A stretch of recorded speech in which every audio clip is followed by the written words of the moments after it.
Bismillahirrahmanirrahim. Assalamualaikum warahmatullahi wabarakatuh.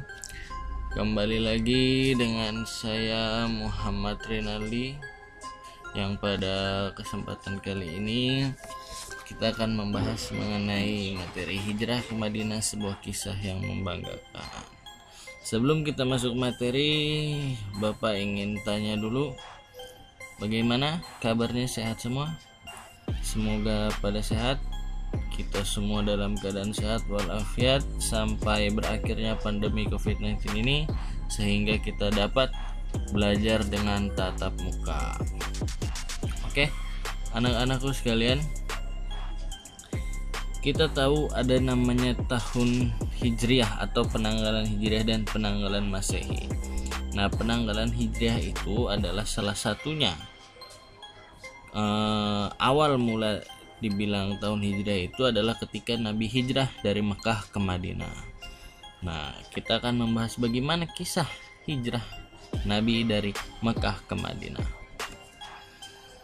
Oke, ada beberapa sebab Rasulullah berhijrah. Yang pertama, Rasulullah sempat mengalami yang namanya Amul Huzni. Amul Huzni yaitu peristiwa di mana tahun duka cita atau tahun kesedihan, di mana Nabi Muhammad ditinggalkan oleh dua orang yang sangat ia cintai, yang sangat membelanya, yang sangat mensupport dakwahnya. Ia adalah istrinya yang bernama Sayyidati Khadijah dan juga pamannya yang bernama Abu Thalib bin Abdul Muthalib. Lalu yang kedua, semakin gencarnya desakan dan intimidasi dari kaum kafir Quraisy, bahkan sampai muncul rencana pembunuhan terhadap Nabi Muhammad. Dan yang terakhir adalah perintah Allah untuk hijrah. Nah, itulah sebab Rasulullah berhijrah. Kemana Rasulullah berhijrah? Rasulullah berhijrah ke kota Yastrib. Jadi namanya itu awalnya bukan Madinah tapi Yastrib. Kenapa Nabi memilih Yastrib menjadi tempat hijrahnya? Karena ada latar belakang. Yang pertama, pada tahun 620 Masehi, Nabi bertemu dengan orang Yastrib dari kabilah Khazraj yang berziarah ke Mekah. Nabi Muhammad mengajak mereka untuk masuk Islam. Mereka menyambut dengan baik dan menyatakan masuk Islam. Mereka pula yang memberitahukan tentang Islam kepada masyarakat Yastrib lainnya. Nah, ini berawal dari 6 orang Yastrib dari kabilah Khazraj yang berziarah ke Mekah. Lalu setahun kemudian, pada tahun 621 Masehi, salah seorang muslim Yastrib tadi yang ini, salah seorangnya beserta 6 orang teman yang lain sebagai utusan dari Khazraj dan Aus. Nah, jadi di Yastrib itu ada dua suku Khazraj dan suku Aus. Nah, 6 orang ini sebagai utusan dari dua suku tersebut mendatangi Nabi Muhammad SAW. Ke-6 orang tersebut masuk Islam dan melakukan perjanjian di tempat yang bernama Aqabah. Maka disebutlah perjanjian Aqabah. Isi perjanjiannya adalah, kami tidak akan mempersekutukan Allah Subhanahu wa taala dengan sesuatu yang lain. Kami tidak akan mencuri, berzina dan membunuh anak-anak.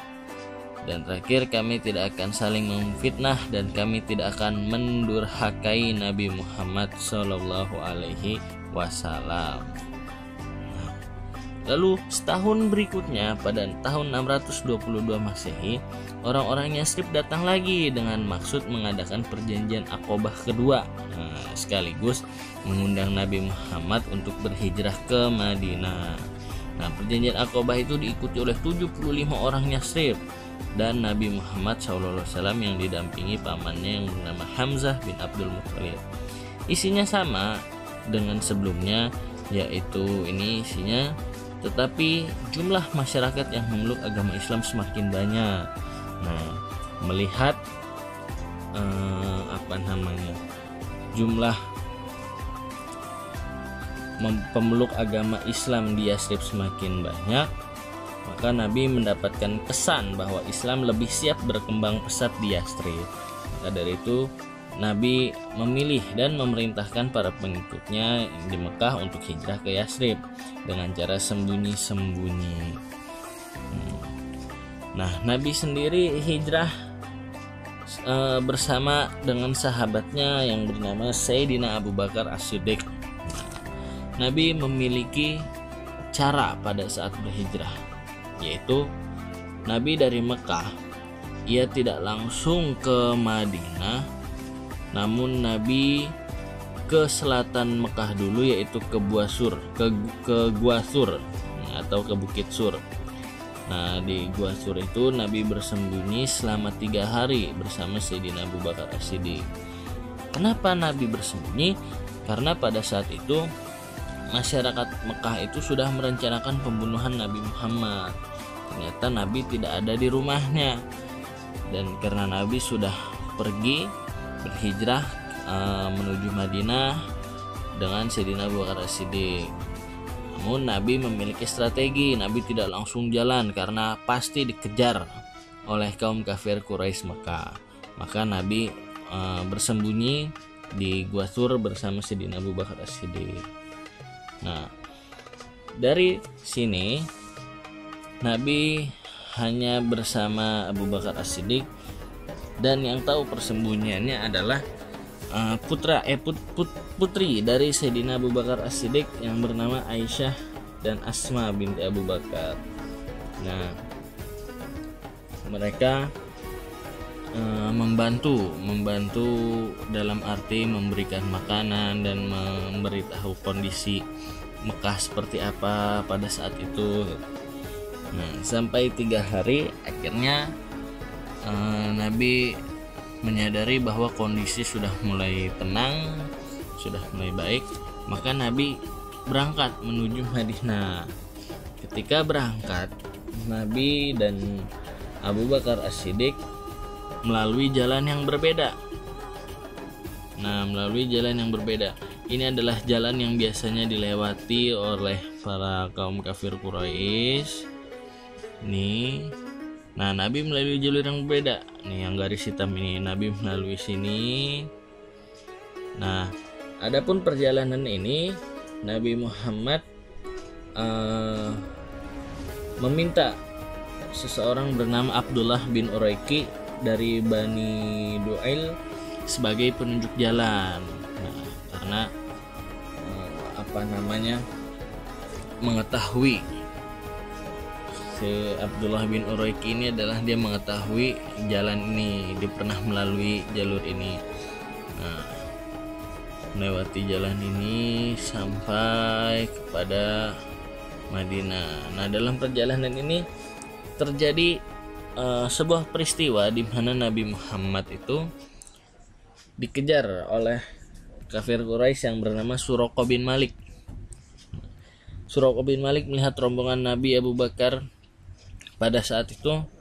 Namun setiap kali Suraqah bin Malik mendekati Nabi Muhammad, kuda yang ditunggangi oleh Suraqah bin Malik itu terjatuh.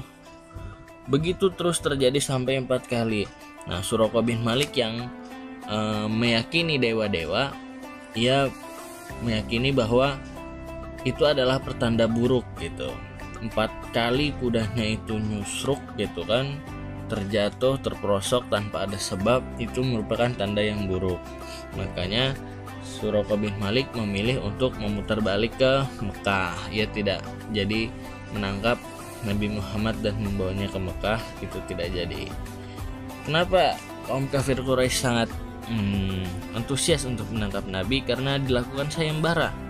Siapa yang dapat membawa Nabi Muhammad kembali ke Mekah dalam keadaan hidup ataupun mati, maka akan diberikan 100 unta dan akan diberikan jabatan, sehingga semua orang termotivasi gitu.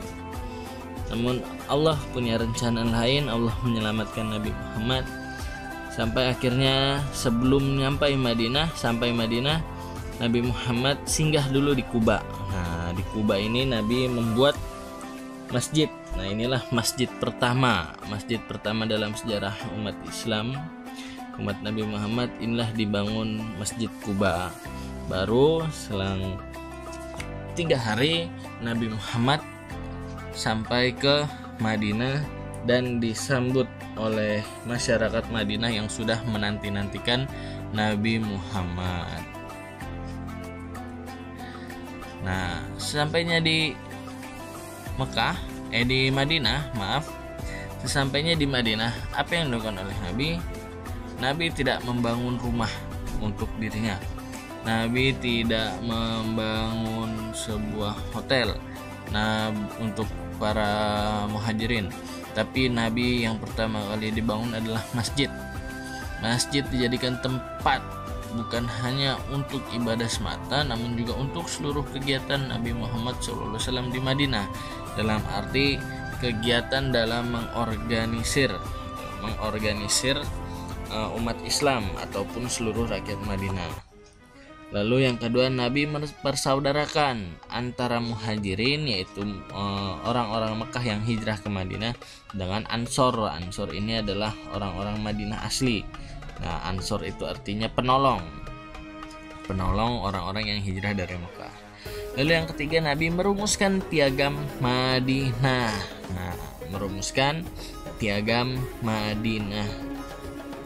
Nah, pada perumusan ini,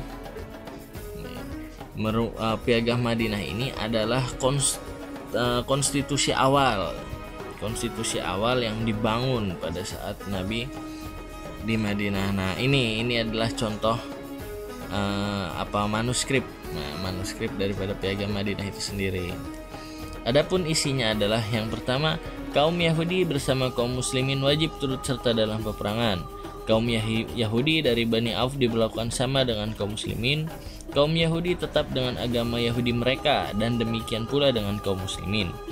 Lalu semua kaum Yahudi dari semua suku dan kabilah di Madinah diberlakukan sama dengan kaum Yahudi Bani Auf.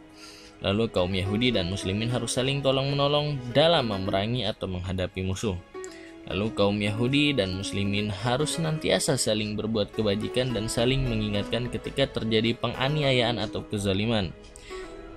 Lalu kota Madinah dipertahankan bersama dari serangan pihak luar, dan terakhir semua penduduk Madinah dijamin keselamatannya kecuali yang berbuat jahat. Nah, perlu diketahui di Madinah itu bukan hanya umat muslim, namun ada juga kaum Yahudi. Jadi Nabi membuat sebuah peraturan atau perundang-undangan dasar di kota Madinah ini, di kota Yathrib ini, untuk membuat agar masyarakat itu merasa aman, nyaman, dan tentram gitu. Karena Nabi berbuat adil, tidak berpihak manapun, mengingat di situ bukan hanya ada umat Islam, namun juga ada umat Yahudi, namun diperlakukan sama, baik keselamatannya ataupun dan harus saling tolong menolong, terutama dalam memerangi atau menghadapi musuh. Jadi kalau ibaratnya sekarang itu ada bela negara gitu. Nah, itulah materi kita pada hari ini. Semoga bermanfaat bagi kita semua, dan jangan lupa tetap jaga kesehatan. Baik, itulah materi pada hari ini. Sekian dan terima kasih. Kurang lebihnya Bapak mohon maaf. Wabillahi taufiq wal hidayah. Wassalamualaikum warahmatullahi wabarakatuh.